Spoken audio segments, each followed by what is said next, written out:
Alright, welcome back to Ruck for Harvey. Episode number 2 of the training log, and using this as a bit of a way to update as well on Harvey's condition and how he's going and how my training is going for the challenge.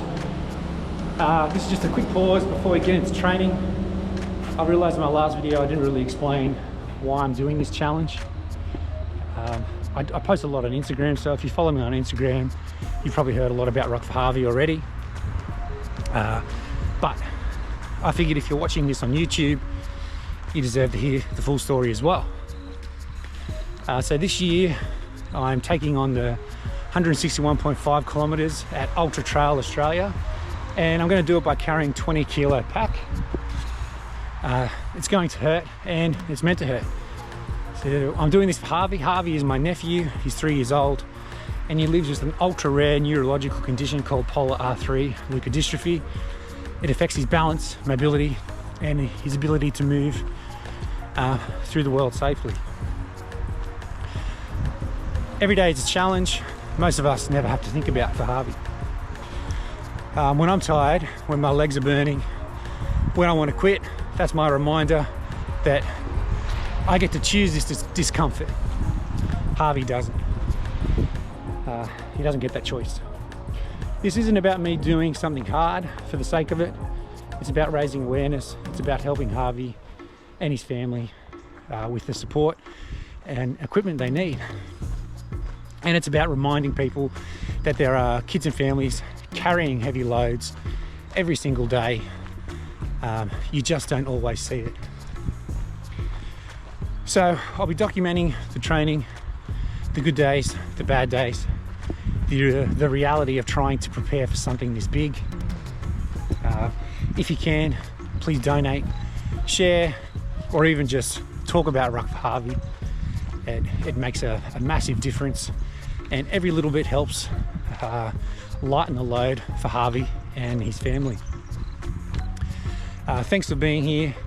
Let's get back to the session. Today we're starting off with a 13k ruck. I'm going to try and run most of it, and then we've got some afternoon training as well. Let's go.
So that's morning ruck done.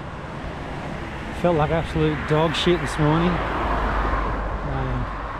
But that's okay. Sometimes you feel like that, sometimes you feel great. Like you just cannot stop. And it could go forever. Some days you hit the wall a little bit, but as long as you keep moving, you're doing better than not doing anything at all. Alright, so time for a protein shake, a few hours sleep, and then afternoon steps and some strength and conditioning, a bit of a mixed bag, some more kettlebell swings, some bodyweight movements and some group work. All right.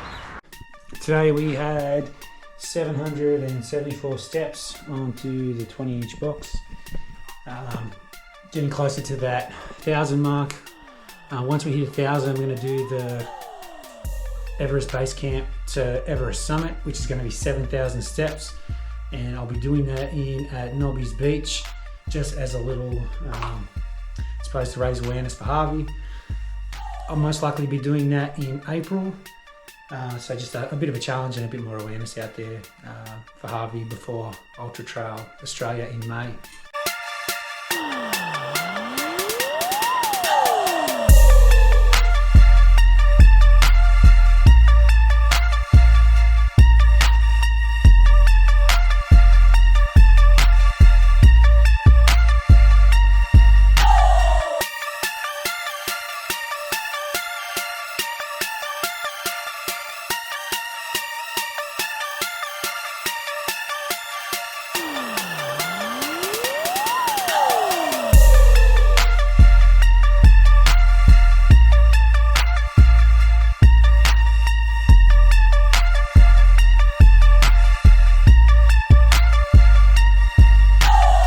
Try to incorporate some specific group training into my routine. I mean, of course, I'm always using kettlebells, holding a kettlebell. That's heaps of group in that as a byproduct of kettlebell training.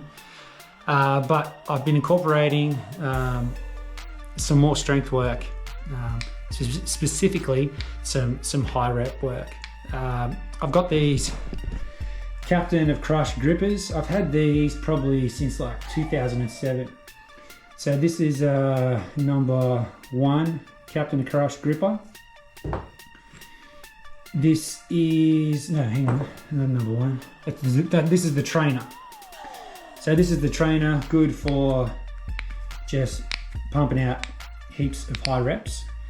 I've been keeping this in my car, just good for getting reps in. You know, you're sitting in your car doing nothing else, driving to work, get some reps each side. So that's the trainer.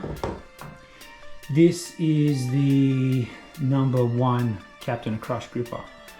I forget what the poundages are and everything on these. I used to actually have a number 4 as well. So I had a trainer, a number 1 and a 4. 4 was like, I don't know if it's the heaviest one you can get, but I actually took all these 3 into work a few years back and the 4 has just disappeared. Whether it's still somewhere at work or might have slipped home in somebody's bag, I don't know. So the number 1, again, takes a lot more obviously than the trainer. But I found these are really good just for some extra grip training, especially for the high rep kettlebell stuff. And just in general, it's good to have a good grip. You know, you could transfer it over to trail running, gripping on the poles, good grip endurance. Pretty much any sport. Lots of sports have grip in them, so it's good to do a little bit extra. I'm a big grip guy. I've got a lot of grip books where I get a lot of specific exercises out of. So no matter what you do, throw in some extra grip strength work. It's going to help you transfer over into other work as well. You know, holding the barbell, stronger grip. It's going to have good transfer over. All right, so that's it for this episode. Thanks for watching.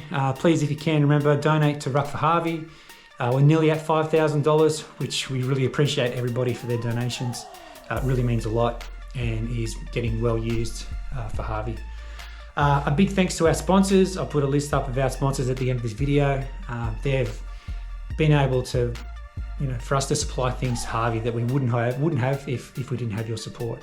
So thank you from the bottom of our hearts for your support and your continued support. All right, I think that's it for today, and we'll see you next time.